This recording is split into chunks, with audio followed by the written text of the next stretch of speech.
بە ناوی خوای بەخشندەی میهرەبان فڵاتان لێبێ بینەرانی بەڕێز من ناوم فەوزیە کاکەوەی وەسی ساڵە زیاد لە 30 ساڵ خەریکی کاری بەرگدوریم و حەز دەکەم و ئارەزوومە کە ئێوەی ژۆک و خانمان خەریکی ئەو کارانە بن کە بژێوی ژیان هەمتر دابین کابۆتان و هەمتریش وەکو فێرکاریەک بۆ خۆتان بێ یا بۆ بینەران بێت. بڕگەی ئەمڕۆمان تایبەت کردووە بە چۆنێتی بڕین و دوورینی ماکسی. ئیسامە قیافاتی ئەم خاتونەیە کە لە بەردەستمە ماکسیەکەی بۆ بڕم. ئەم خاتونە ماشەڵڵا باڵای هەیە و کێشیشی هەیە. قماشەکەی 3 مەترە. ئەمە قماشەکەی 3 مەترە و ئەبێ کلۆش بێت. ئەمە قۆڵی ماکسیەکەم لە لاکەشەوە دەرکردووە.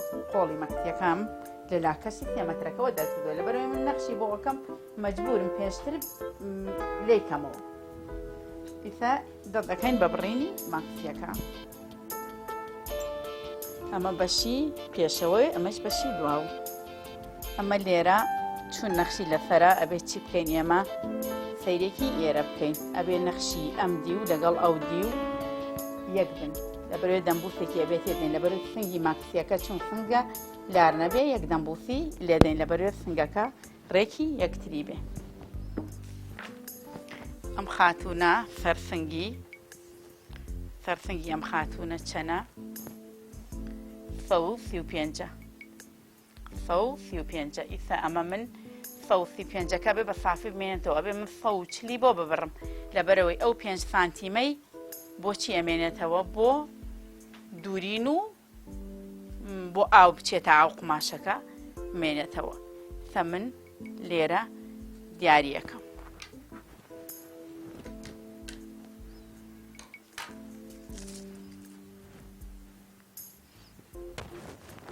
سەرسانی ماکسیەکەی دەبێت چەندی بمێنێتەوە؟ ئەبێ 42 بمێنێتەوە. لەبەرەوەی ماشەڵڵا خۆی هەیکەلی هەیە. ئەنا خۆی 40 کافیەتی، بەڵام ئەم هەیکەلی هەیە بێت 40 بمێنێتەوە. هەموو شتەکە ئەگەر دیاری کەن جوانتر دەرئەچێ و مشکیلەی کەمترە بێ.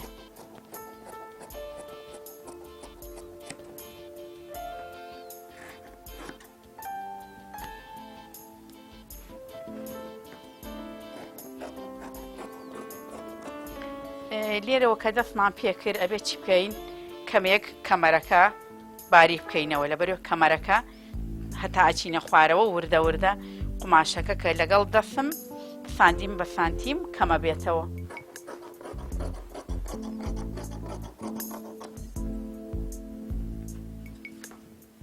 یەک تۆز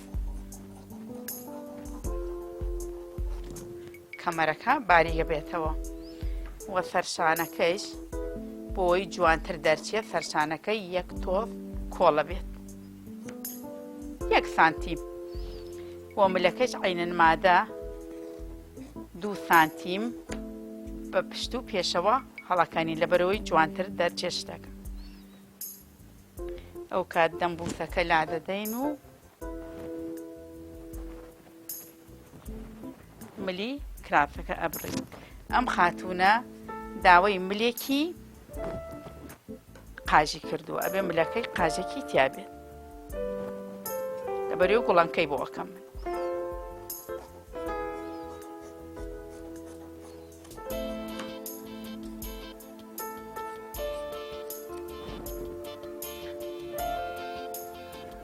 ئەمە ماکسیەکە بڕینی ئەممان کردووە. سەچیەکەین بڕینی قۆڵەکانەکەین.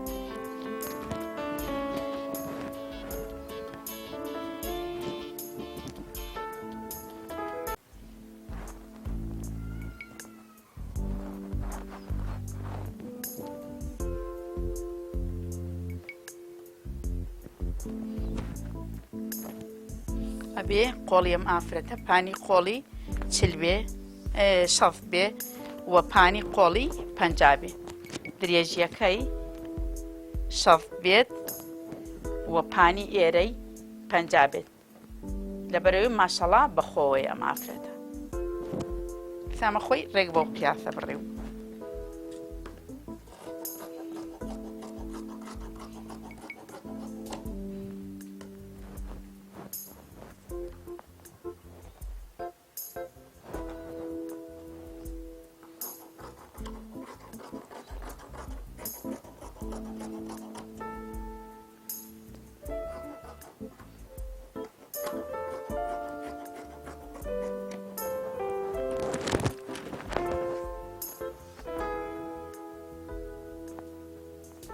ڕێگەم 51 یەکەکە بۆ تەقەڵ 50 ئەمێنێتەوە.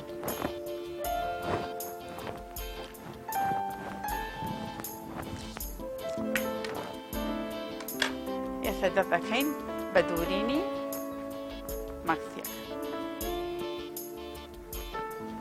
ئەمەش لێکەینەوە بۆ کوێ؟ بۆ سنگی ماکسیەک.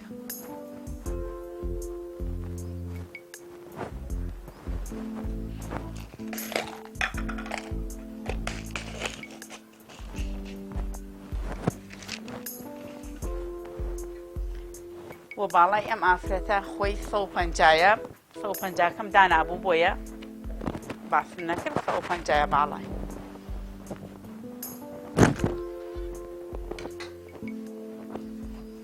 ئینشەڵا ئیسە دەکەین بە دوورینی.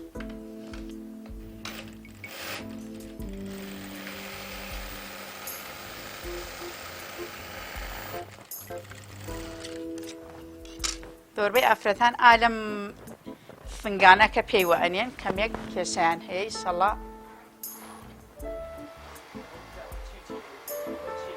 ئەمە ئۆڤەرە. ئەگەر هەر شتێک ئۆڤەر بکرێ ئاسانتر و جوانتر شتەکە دەرەچێ. ئەمە بۆ ملی ماکسیەکەیە. ئیسا ملی ماکسیەکە پێکەوە ئەنێ. بۆی شێوازی هینەکە تێک نەچێ شێوازی دیوی ناو و دیوی دەری قوماشەکە یەک دەمبوسی لێدەین لەبەرەوەی لە کاتی دوورینە بەشی پشتەوەی نەخشی لەسەر نییە. ئەبێ ئێمە لێمان تێک نەچێ بزانین دیوی ناو کامەیانە و دیوی دەریش کامەیە.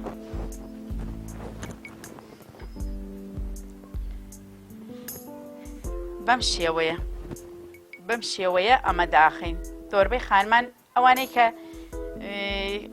تازە خەریکن خۆیان فێرکەن ئەمە مشکلەی هەیە بۆیان کاتێک پێیوە ئەنێن نازان چۆن بیکەن بە ملی ماکسیەکەوە. بەم شێوەیە ئەمە داخیت. ئەمەش ئەخەیە سەری بە دیوی ناوە.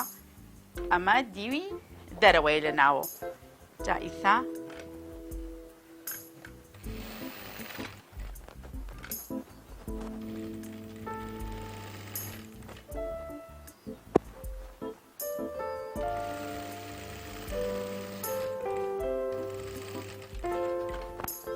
لێرە ئەوتویز لە شوێنەکە سووج دەرچێت ئەبێ دەرزی مەکینەکە بکەی بە ناوە لەبەرەوەی سووج شتەکە سووج دەرچێت. ئەگەر هەتا سووج بێت شتەکە جوان دەرەچێت. ئیسا من ئەمەوێ هەر سووج بێت لێرە دەرگەکەشەکەم بە ناوە ئینجا مەکسیەکە ئەسوڕێنم.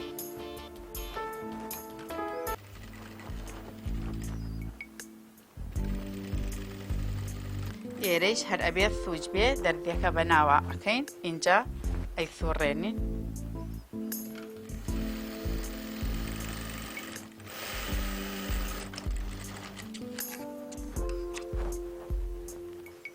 ئەمە تەبعاً ئەمە بڕی بوو ئەمە نەبڕابوو ئەبێ ئیسە چی بکەین؟ ئەمە لێکەینەوە. نابێ ئەمەیان ببڕی هەتا مەکسیەکە ملەکەی نەدووری پێیەوە چون ئەگەر بڕیت کێشەی لاربوون دەست پێیەکات. ئەو کاتە سنگی ماکسیەکە ملی ماکسیەکە ناتوانێت زۆر جوان و کەشخە بوەستێت. ئێستا ئەمە دیوی ناوە چیەکەین؟ ئەمە قماشەکە بەم شێوەیە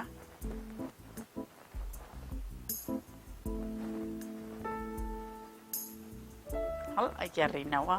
ئاوا بە سووکی تۆزێک ئاوای لێەکەی شێوەیەکی جوان دروست ئەبێ لە ماکسیەکە. ئەو کات چیەکەین؟ ئێسەیتر تەقەڵی دووهەم لەسەری دادەنین.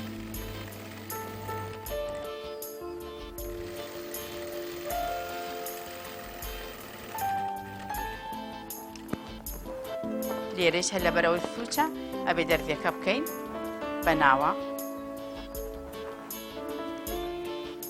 هەر تەقەڵێکی مەکینە کاتێک گەیشتە شوێنە سووچدارەکان ئەگەر دەرزیەکە نەکەی بە ناو مەکینەکەیە ئەو کاتە سووچێکی جوان بۆ تۆ دەرناچێت لەبەرەوەی سەیرێکی ئێرە بکەن زۆر جوان سوچەکە ئەوەستێ ئەگەر نەیکەی بە ناوە جۆرێک لە جۆرەکان لاری دروست دەبێ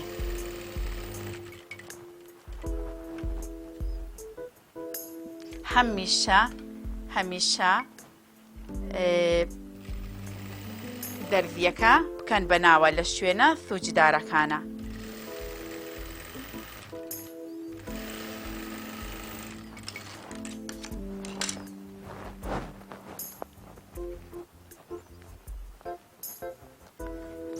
سەیرێکی ئێرە بکە و ئەمە دوایی ئەم سوچە من 2 گوڵۆنکی بۆکەم زۆر بێ مشکیلە دەرەچێت ئەو کات فەرسانەکان پێکەوە ئەنووسێنێت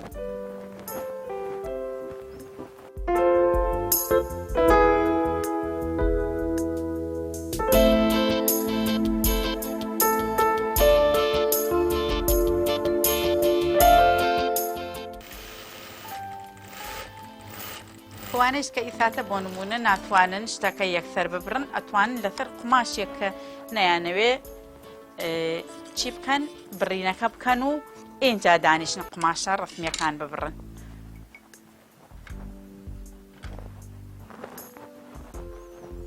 مار خۆی بۆ ملی هێلک بۆ ملی ماکسی بۆ ملی کراسی کوردی بەکارتێت لە بازاڕا هەیە بێکڕی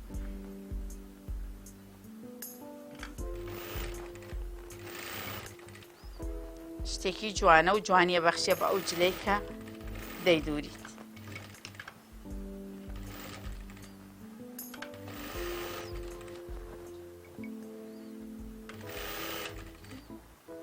خۆی ناسکە ئۆیەکە ناسکەی تر نایەڵێ قەبارەیەکی گەورە لەسەر مل و سەرشانی ئەو شتە دروست ببێت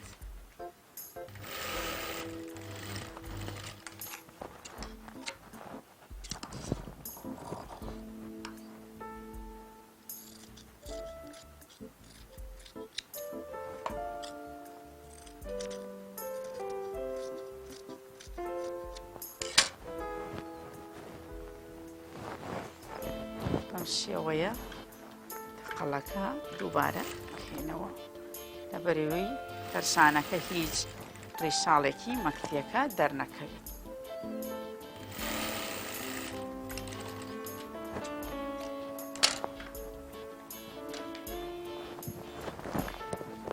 ئێستا دەمبوسەکەی خوارەوە لا دەدەین چون فەرشانەکەمان پێ کۆلکاندووە ئیتر دیوی دەرونا و مشکیلەی نەماوە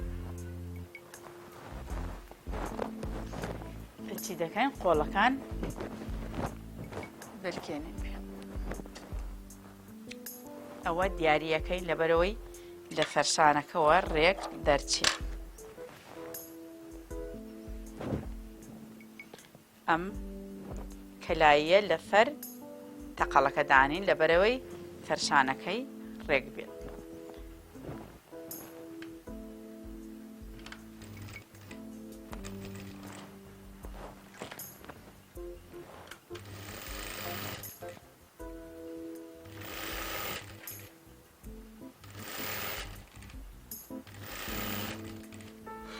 ئەمە بۆیە زۆرم لە بەرداوە دوای بە ئۆڤەرەکە لایە بێت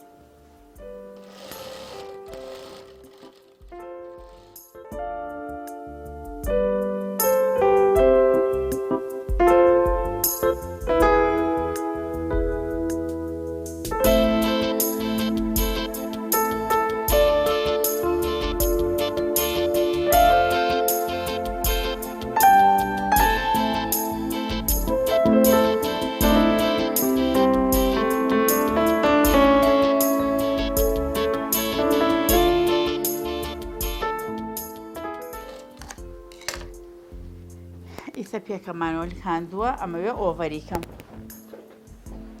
ئۆڤەر زۆر شتەکان جوان ئەکاو بە پوختەیی ئەیهێڵێتەوە وە سەرقۆڵەکەیش هەر ئۆڤەرێک لێدەم لەبەرەوەی بە جوانی بنیشتێتم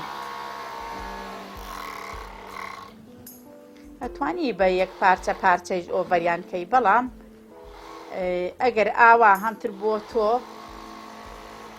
ئاسانترە وە تێچووشی کەمترە تۆ بۆی 2 جار ئۆڤەری بدەی لە فەرشان و لە قۆڵەکە بە 1 جار هەرتووکیان ئۆڤەرەکەی لێ دەیت.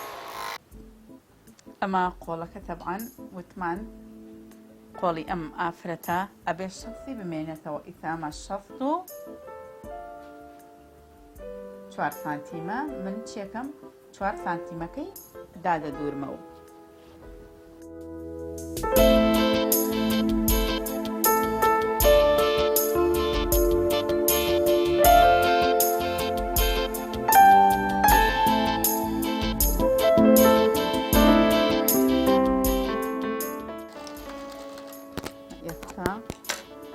ئەمەی تەواو چیەکەی وتم لەوێ 40 مادانە 140 مادانە بۆ سەرفنگ، بەڵام 5 زیادەیە. 2 سانتیمی دانێت بۆ تەقەڵ چەند ئەمێنێتەوە؟ 3 ئەمێنێتەوە. لەم 35 کە بۆ خۆیم داناوە هەر 2 سانتیمتریژە خەمە سەر ئەو بەنگفانە بۆ یەکەم، چون ئەبێ هەموو ماکسێک بەنگسی بۆ بکەیت ئەو بەنگفە جوانیەک بەو ماکسیە بەخشێت. دوو ئەگەر تەسک بوو بۆم ئافرەتە جارێک لە جاران قەڵەوە بێ یا فەعیفە بێ ئەتوانێت لە بەنگفەکان بەردا ئەو کاتە ماکسیەکە بە ئاسایی بۆی ئەبێت.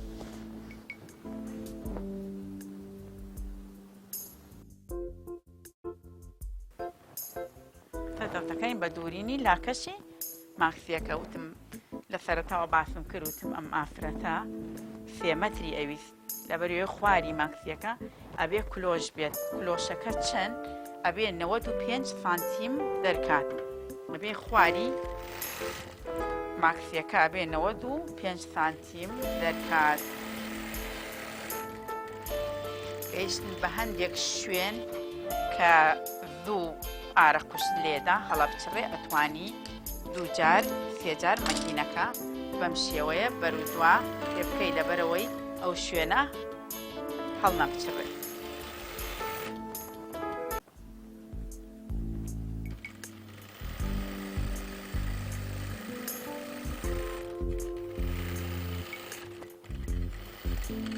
بۆ سەرقۆڵەکانیش عینەن مادە ئەبێ مەکینەکە بەرودوا پێ بکەیت.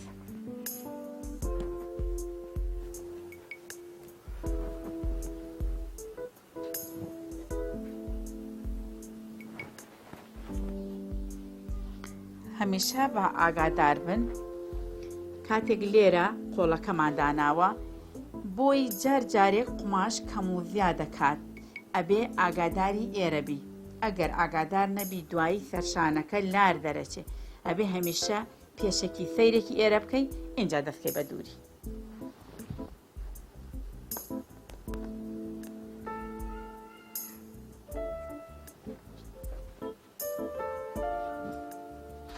بۆ نمونە ئەمەی من 1 سانتیم زیاد و کەمی هەیە. لێرە چیەکەم؟ من یەکسەر تۆپێک قوماش لە خۆی لەسەری دانێم بەبێەوەی هەڵی تەکێنم و هەمتر دووبار دەستکەمەوە دوورینەوەی ماکسیەکە. ئەتوانم یەکسەر بەم تۆڕە قوماشە ئەو 1 سانتیمە چارەسەر بکەم. پێویست ناکات تۆ ماکسیەک بدووری و بۆ 1 سانتیم زیاد و کەم ماکسیەکە هەڵبچڕیتەوە و لەسەر نیوە بیدرویتەوە. 1 سانتیم زیاد و کەمی هەیە 1 دانە لە قۆڵەکان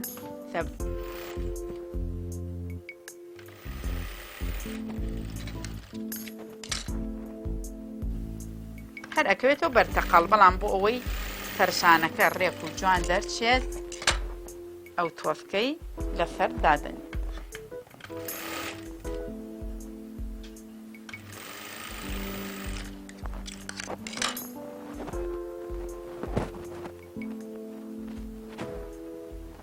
ئێسەیتر سەرشانەکە لە شوێنی خۆی ئەم جارە جوانتر ئەوەست.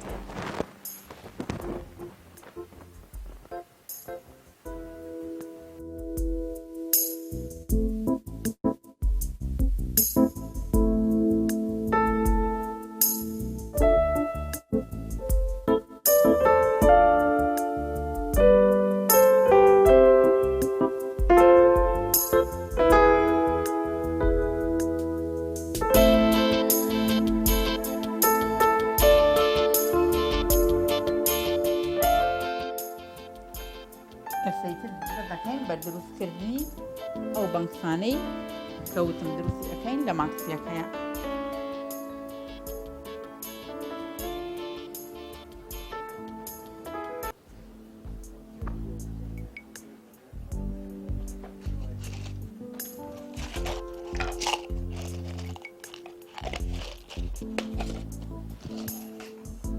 سەیتر شوێنی بەنگفەکان دیاریەکەین. لەبەرەوەی شوێن بەنگفەکان دیاریەکەم لەبەرەوەی شتەکە جوان دەرچێت. من مەکسیەکە لەبەرەوەی نەخشیشی لەسەرە ئەبێ هەوڵ بدەم بە شێوەیەک بەنگفەکان دروستکەم مشکیلە بۆ نەخشەکەیش دروست نەکات. لێرە تقریبەن 4-5 تقریبەن 10 سانتیم لەم لای تەقەڵەکەی خۆیەوە من شوێن بەنگفەکان دیاری ئەەکەم. جا بەنگفەکە ئەبێ چەندێک درێژ بێت، ئەبێ 25 سانتیم درێژ بێ. من خۆم دەستی خۆم هەمیشە 22 دەرەکات، ئەمە ئەبێتە 25 سانتیم. لێرە دەخەیتە سەر ئەم لەبەرەوەی هەرتوو بەنگفەکان گشتی وەکو یەک دەرچێت.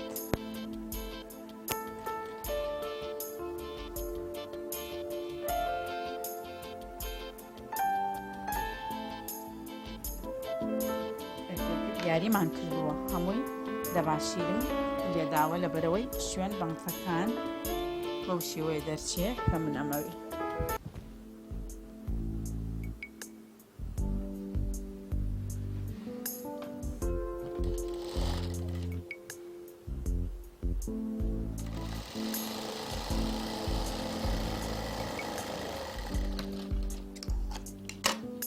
بەنگ هەمیشا بێ چۆن بێ، بەنگسی پشتەوە ئەبێ زیاتر بێ لە بەنگسی پێشەوە، لەبەرەوەی پشت قۆڵترە.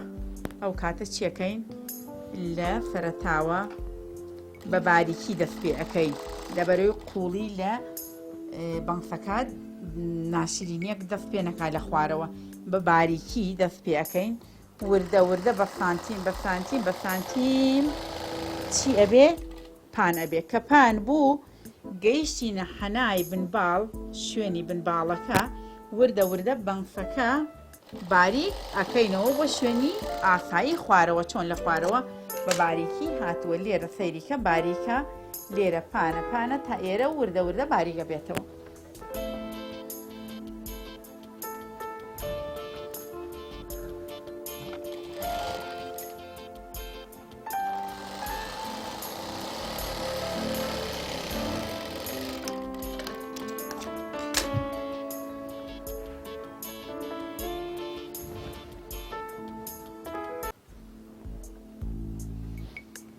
شوێنی دەباشیرەکان دیاریم کردووە.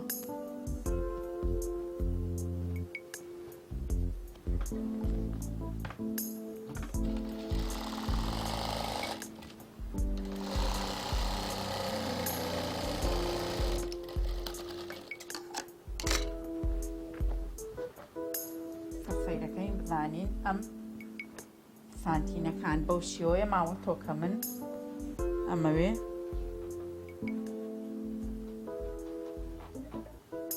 ڕێک 134 سانتیم ماوەتۆ، 134 سانتیم ماوەتۆ. تر دەکەین بەچی؟ بە ئۆڤەرکردنی لاپەشەکانی.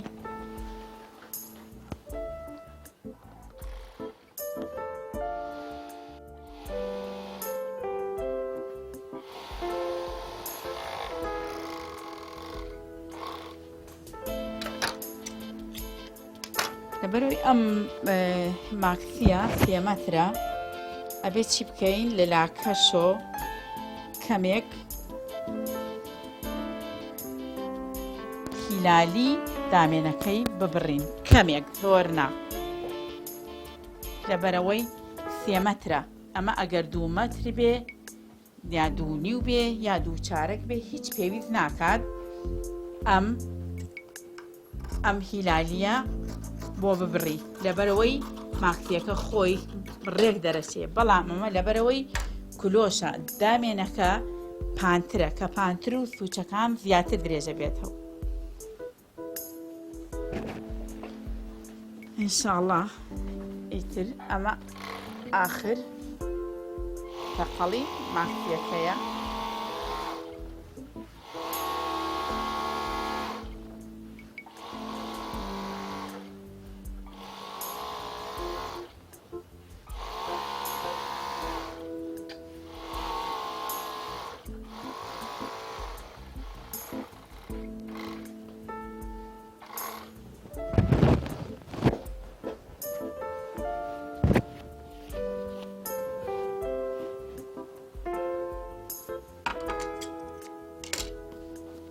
ئەمە ئاخرین تەقەڵیەتی تر دامێنەکەی ئۆکەی.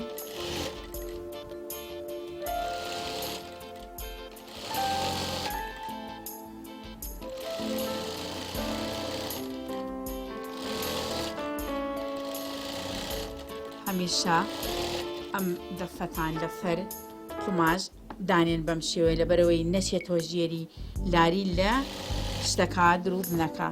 دەستی ڕاستیش هەمیشە ئەو قوماشەی ئاوا پێ ئەگرن ئیتر ڕێک تەقەڵەکەتان ڕێک دەرەچێ، هیچ لاری و مشکلەیەکی تیا ناوێت.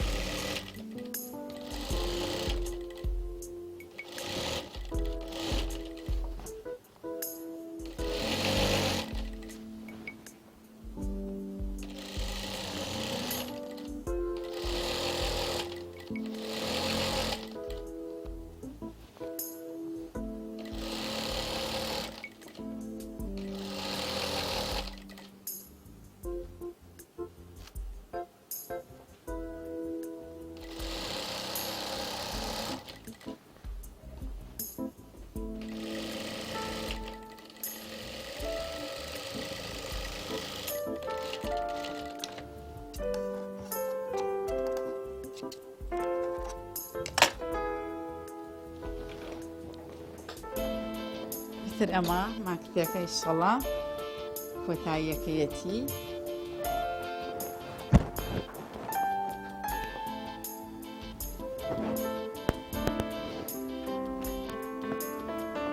و دەبینن لە خوارەوە کلۆشە و لە فنگەکەیەوە باریکێکی جوان بە ماکسیەکەوە ئەبەخشێ.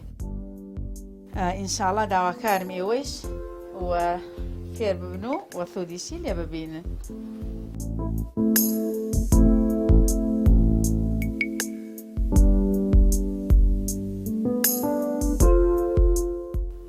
بینەرانی بەڕێز ئەم ڕۆهاتینە کۆتایی ئەم بڕگەی کە بڕین و دوورینی ماکسی بوو و ئینشاءڵڵا لە بەرنامەی داهاتوو بڕین و دوورینی جلی کوردیتان بۆکەین. هیوادارم تورتان لێبینی بێ.